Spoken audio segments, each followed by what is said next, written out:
আশরাফ ও রেজাউল গ্যাংদের 1.5 লক্ষ টাকা চাঁদা না দেওয়ায় আমাকে চাঁদাবাজি তকমা লাগিয়ে জেল খাটতে হবে। 17 মার্চ 2025 আমার সাথে যে ঘটনাটি ঘটেছিল, আসলে আমি একজন পেশাদার ঠিকাদার।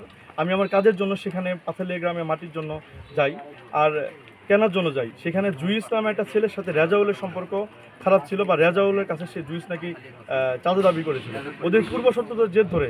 এবং আগের দিন আশরাফ নামে একটা লোক আমার কাছে 1.5 লক্ষ টাকা চাঁদা দাবি করেছিল, আশরাফ সরকার।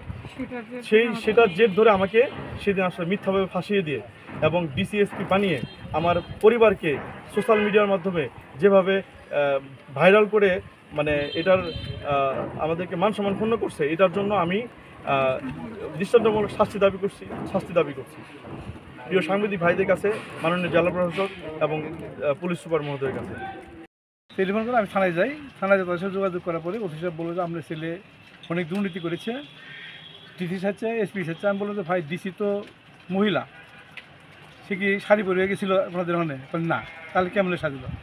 এই সময় অনেক সাংবাদিক ভাইদের সামনে আমি বললাম যে আমাকে বাদী এবং তার সঙ্গে আমাকে কথা বলা যায়। আমি একটা বাবা দিহি তো তাদের কথা বলার পরে বাদী বললো যে না, তাকে আমি দেখিও নেই, তাকে কোনো চিনিও না, সে আমার কাছে কোনো এই ধরনের কাজে আসে নাই। তখন আমি বলেছিলাম যে তাহলে আমার ছেলে তো দোষী না, তাহলে আমার ছেলেটাকে ছেড়ে দেন না কেন? বলে যে না, সে জুইসকে সহযোগিতা করছে, সুতরাং তাকে ছেড়ে দেওয়া যাবে না, তাকে মামলা দিল। তো তাকে মামলা দিল, তারপর সাংবাদিকের সাথে কথা বলে সাংবাদিকের বিদায় নিয়ে আমরা চলে আসি। সবাইকে ধন্যবাদ। আমি সাজ্জাদ হোসেন সাকিবের স্ত্রী। আমি সেদিনের ঘটনা হঠাৎ 2টার দিকে জানতে পারি যে আমার হাজব্যান্ডকে সেখানে গ্রেপ্তার করা হয়েছে। হঠাৎ আমাকে কল দেয়, তো তখন আমি টোটালি জানতে পারি যে জুইসের সাথে পূর্ব শত্রুতার জের ধরে তারা জুইসকে সেখানে নিয়ে গিয়ে বিভিন্ন ধরনের কথাবার্তা বলে আমার হাজব্যান্ডকে তারা আটক করে। ইভেন তারা সেখানে এটাও বলছে যে গ্রামবাসী নাকি তাকে আটক করছে।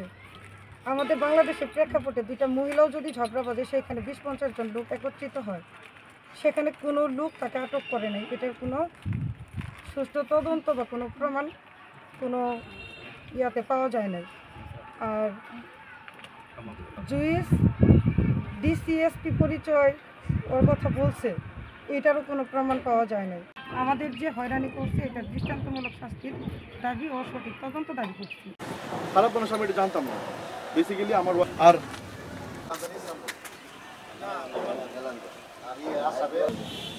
আপনি ওই সময় আমি ওই সময় 5 জায়গার বালু তোলার কাজের দায়িত্বটা ওকে দিয়েছি। পরবর্তী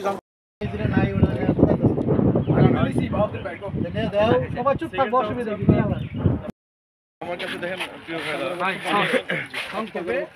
40 সেকেন্ডের মধ্যে কথা শেষ করবো।